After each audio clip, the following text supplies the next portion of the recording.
freedom, fight for independence. In every African country, it's mostly like that. Legislation kind of fades into Douala. Douala. Douala. Oh, Mount Cameroon, not Boel. Oh yeah, there's a Bumwon script. Yeah, this is cool. It's the way he says it. It's so funny. 140. Mambo, naitwa MAINGI, natoka Kenya. Bonjour, je m'appelle MAINGI. And then Kenya. I'm from Kenya. Okay, my name is MAINGI. I'm from Kenya. Okay, I don't know what major African language do they speak in Cameroon. Today I'm gonna do a reaction to geography. Now Cameroon. Why am I doing Cameroon? I'm trying to do East and Central Africa. Get that zone in properly. That will work in better for the YouTube algorithm. So then when countries like Geography Now, Tanzania, Geography Now, Uganda, when all those get released, I'm gonna do those as well. I am gonna try to do South Africa next week, I think. Anyway, that's that. What do I know about Cameroon? Cameroon is a country that is surrounded by how many other countries? It's surrounded by Chad.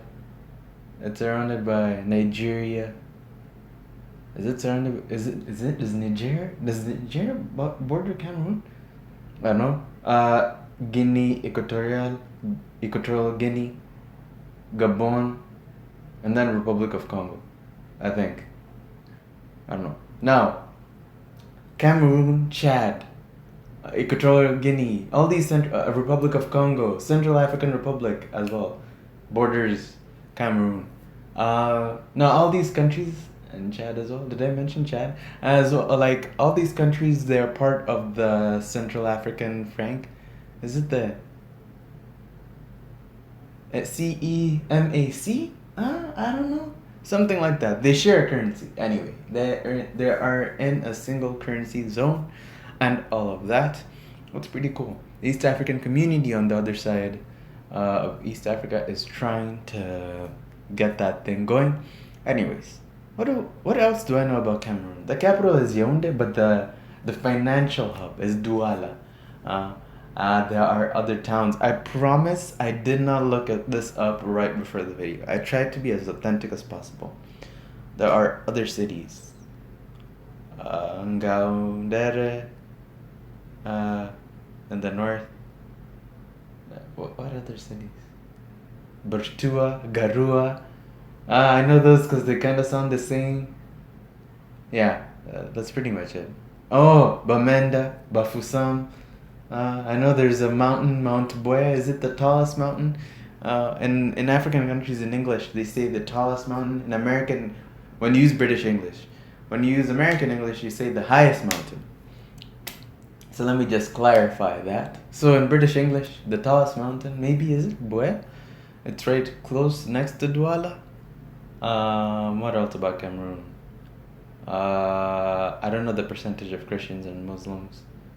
I don't even know the ethnic makeup. I guess they're Bantu people. In Kenya, we're often taught that Bantu people originated from somewhere in Cameroon. And they went to the Congo forest. And then some stuff like that. I was gonna say something else. Okay. What else? Cameroon. Oh, it was a German colony, then a French colony. Then there's an English-speaking part. Right in the border with Nigeria. And then the rest mostly speaks French as the official language. The president is Biya. He's been in power for a long time. Is it over 20 years? I think ever since I was born? Maybe 20-something years? And I was born in okay, you know what? Let me not say my age. Let me not put that out there. But he's been around for a long time. What else? Okay, anyway, now I'm gonna move on. I'm gonna record this. Now we're just gonna watch the video. Because sometimes this guy makes mistakes. And it gets people mad. And then you do a reaction being like, yeah. And you agree with them on something and then people get mad. No, I'm just kidding. Okay, new screen recording. Record. Okay, I'm gonna start playing the video. And 3, 2... Okay, and 3, 2, 1. Testing. Is this mic working? Testing. Nope, it's not. All right, episode 2 with no audio. Here comes Cameroon. It's time to learn geography now. Hey everybody, I'm your host Barbie. When it comes to Africa, mostly you're either on the English-speaking side or the French-speaking side. I mean, also, let me just put this out there. There is another language. There is Swahili. Even yesterday, I just had a conversation in Swahili with a person from Congo.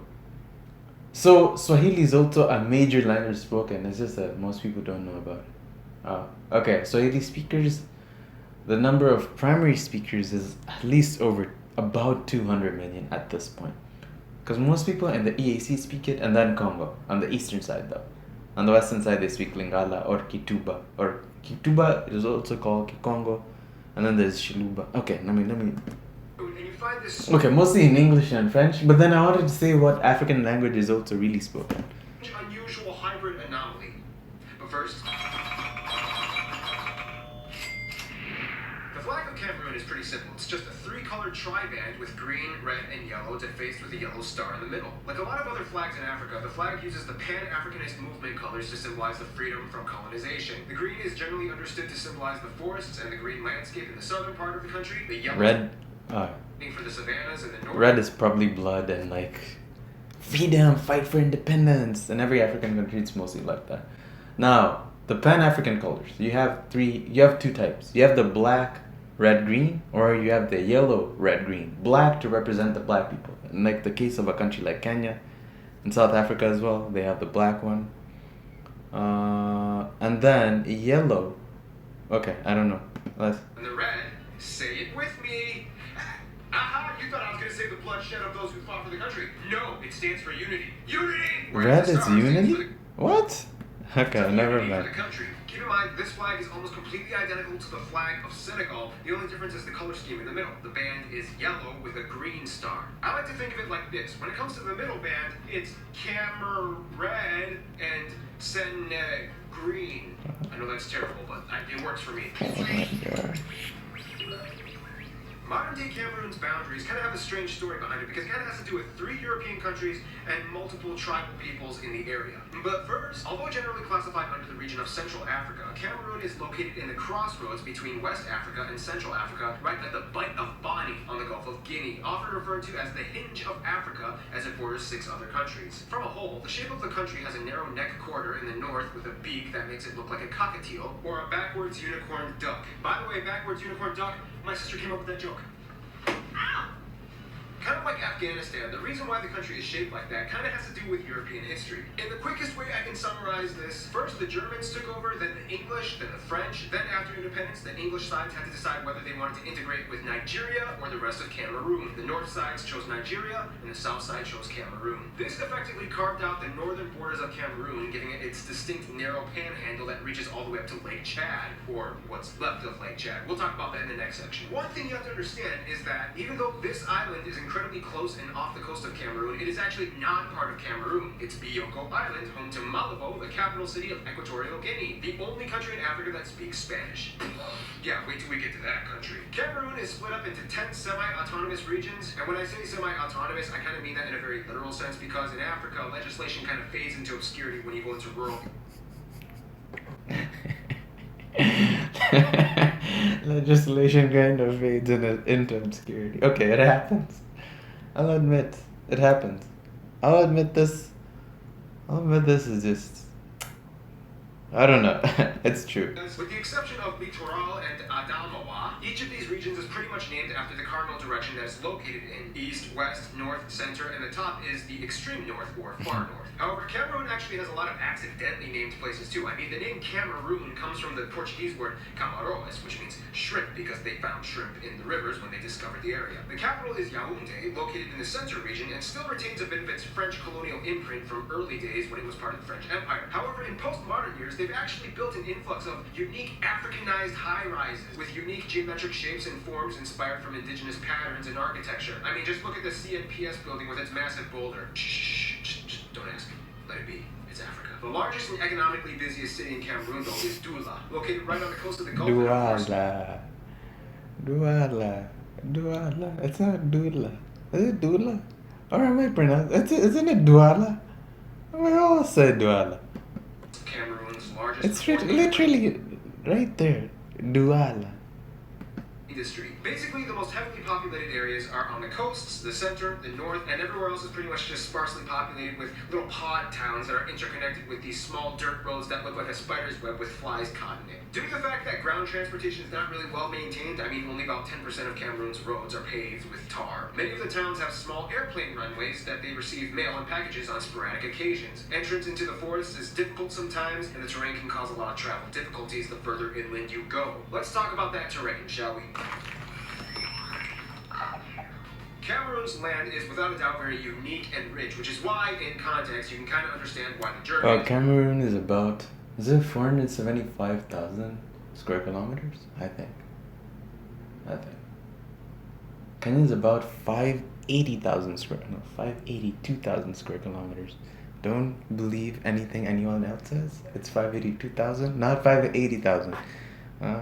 These guys editing Wikipedia these days. French, the Belgians, and the English all tried to take their grab at it. Essentially, Cameroon is like a resource gold mine, and they have gold mines too. Cameroon is typically described as Africa in miniature because it contains virtually every major climate and ecoregion found in all of Africa. They have coasts in the west, deserts and savanna in the north, mountains in the center, and jungles and rainforests inland to the east. In one country, you basically get an entire continent. Also, did you hear that?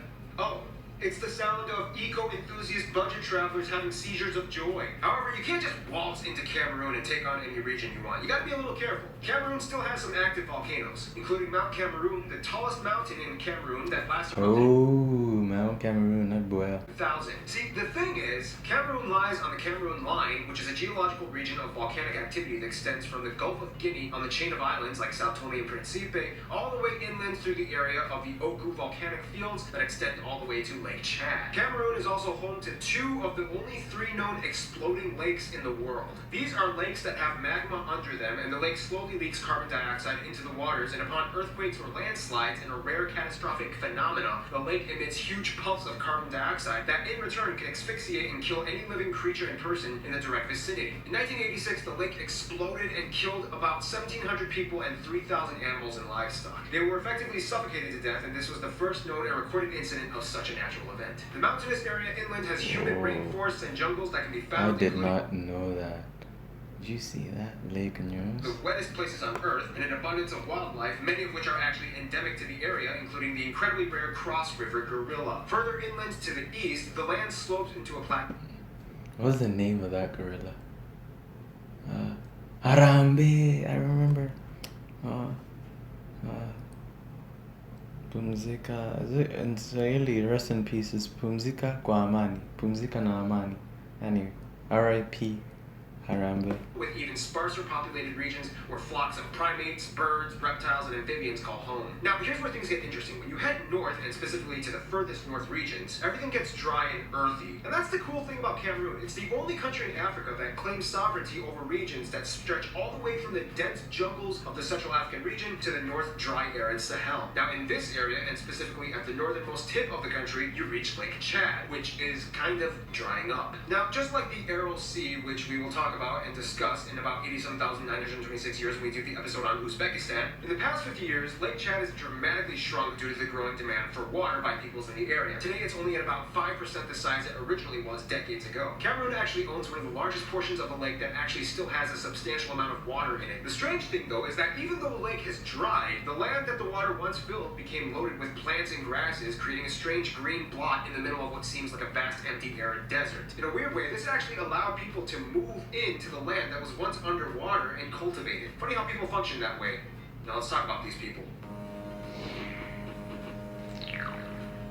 Again, when it comes to Cameroon, it really is like an Africa in miniature, and that even applies to the people. Now, Cameroon doesn't really have a specific Cameroonian demographic. The country is made up of over 250 people groups and tribes that have relatively lived alongside with each other peacefully. The country has about 20 million people and is almost evenly divided between urban and rural populace. Now, it's really hard to get an exact ethnic ratio makeup, but in the most generalized format, Cameroonian Highlander tribes make up about 40% of the population, and coastal inland Bantu tribes make up about 30%. Then you have the Fulani and the Kirdi that also have large populations at about 10% each. The rest of the population is just kind of an other African people group not affiliated with either of these groups, as well as a very small group of non-Africans making up less than 1%. Although each of these people groups speaks their own dialect, all the dialects kind of filter down into 24 language groups, which are then categorized into a few language families like the Bantu and the Volta languages. Basically, if you live in the same general area, your neighbor, although from a different tribe, will still be able to communicate with you. Nonetheless, English and French are the official languages. However, French is more widely spoken. Only about 20% of the people speak English fluently, mostly in the northwest regions that used to be operated by the British. However, roughly about 40% of the people can actually understand English enough. This also means that the country has an incredibly diverse culture of traditions, rituals, celebrations, customs, and even dance styles. And that's the thing about Cameroon. Every tribe kind of brings something to the table. For example, Cameroon is the only place where you can find the beehive-shaped Muskum mud huts built by the Muskum people. The Bamoun people, for a short while, invented one of the only... there's a Bamoun script. Yeah, this is cool. Scripts in the early 1900s, the Bamoun syllabary alphabet. It was eventually cast into type in 1918, but then fell out of use in 1931. And that's just the tip of the iceberg. We didn't even talk about the Fon people and their cool masks. So as you can see, Cameroon is like a smorgasbord of culture. However, one thing that it does kind of lack is political stability. I knew there was a catch. This place seemed too perfect. Yeah, Cameroon does kind of rank a little low in Transparency International's rankings. They typically are in the upper 140s out of 176 countries listed. It partially has to do with the fact that it's the way he says it. It's so funny. 140 over 176. It's only been under the leadership of one of two men since independence. The first president, Amadou Ahidjo, and the second, Paul Biya, who has been president since 1982. Biya has been criticized... Yes, he has been president for a long time. For what he instituted. In 1982, I wasn't even born. It wasn't even 10 years before. Oh my god, I am young. Rather for what he doesn't do. He makes very few public appearances and has an aloof reign over his country. Sometimes he'll be out of office for months hanging out in France, spending hundreds of thousands of dollars on hotels and luxury items as riots break out in his own country. He's been accused of holding phony elections to justify his position in office and persecuting any opponents that try to step in the polls. Nonetheless, Biya does still kind of maintain national ties with other countries and kind of acts as like a national spokesperson. Now let's talk about whom he rubs shoulders with. Now, Cameroon wouldn't be shaped and molded into the Cameroon that it is today if it wasn't for the various investments and interactions that they've engaged with over the years. For starters, Cameroon has a few disputes with Nigeria and Equatorial Guinea over maritime borders and exclusive economic zones. Some will tell you that these issues have been mostly solved, but most will also tell you, Canada and the US have great relations with Cameroon. Cameroon is a huge hub for U.S. Peace Corps volunteers that help out with aid and HIV/AIDS treatment centers, as well as agricultural development projects. Canada not only started relations with Cameroon early, but in a funny way is very similar to Cameroon in that both countries share a culture of English and French division. Except in like Canada, most people speak English, except in Quebec. As cities like Montreal and then Quebec City itself, people speak French, Canadian French. And then in Cameroon, like 80% speak French and then 20 English. Okay, anyway. Let the Jagra guy now, as say. a former colony, Cameroon clicks very well with France. Both countries have numerous militaristic, economic, cultural, and construction agreements. The president is a frequent visitor to Paris, almost a little too frequent, and I guess one thing that he can be credited for is having successfully secured France's love for Cameroon. As for their best friends, however, Cameroonians would probably say their neighbors in the east, Chad, the Central African Republic, and the Democratic Republic of Congo. These countries understand each other pretty well on both a cultural and diplomatic level. Peoples of the north resonate well with Chad, whereas people in the east and south gel well with the Central African Republic and the Democratic Republic of Congo. All four countries speak French and have centuries of historical ties that go beyond brotherhood. In conclusion, you have this amazing, lush, diverse country with some legislative issues and gorillas and lakes that can suffocate you. Like either one. Stay tuned, Canada is coming up next. Oh, Canada. Okay, I'm not gonna do like non-African. Okay, now. I just watched Geography Now Cameroon. I did not know about Lake Nyos. I didn't know that Cameroon and the Central African Republic and Chad, Republic of Congo, Equatorial Guinea, Gabon, they all share a single currency. So obviously those would be the closest friends, except the DRC. Then that was mostly on point. Yeah, the maritime issues with Nigeria. I don't know if I should dive into that, but then nothing was so surprising. But then that lake that exploded, though, yo, that was like something else. And then the B, I think, yo, he's been a president since '82. That is a long time. Like, bro. Is that at least 15 years before I was born? No, it's less. It's slightly less. But wow. Anyway, what else will I say about Cameroon? Cameroon is also a place that is entirely on my bucket list. I really do want to focus on visiting East and Central African nations, like Cameroon, the nations outside the EAC, because the DRC is going to join. I think Cameroon, one of them. Obviously, Chad at some point later, though, much later. But then Cameroon and Gabon, for sure, are on my bucket list, because, yeah, maybe Equatorial again, maybe even Sao Tome. But then, you see, in the east side of East and Central Africa, we have a lot of like tourism spots, and so that's all over the internet. In Cameroon, I really don't see all of the tourism information, and plus, this is one thing: inter-African flights are expensive. They are expensive. Sometimes they're like $1,500, and you're in the same continent. Sometimes it's like even $2,000. I can't imagine like trying to go to even a country like the Seychelles. It's not cheap. It is not cheap. We really do need to up our game when we're dealing with like African and all of that. Now, I'm actually gonna stop the video there because I think Cameroon is an interesting country and all of that. But then I also need like time to actually get there and do that stuff. And if there are any Congolese songs, any Cameroonian songs you want me to react to if you're from Cameroon, let me know. I will react to them eventually. Yeah. Okay.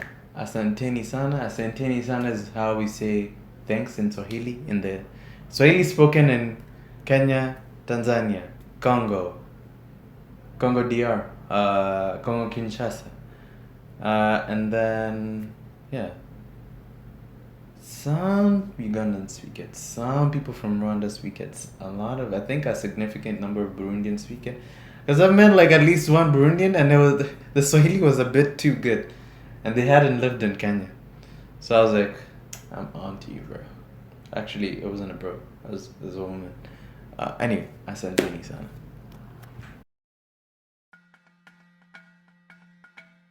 Or 140s out of 176 countries listed. Partially has to do with the It's the way he said it. It's so funny. 140 over 176. We've only been under the leadership of one of two men since independence. The first president, Amadou Ahidjo,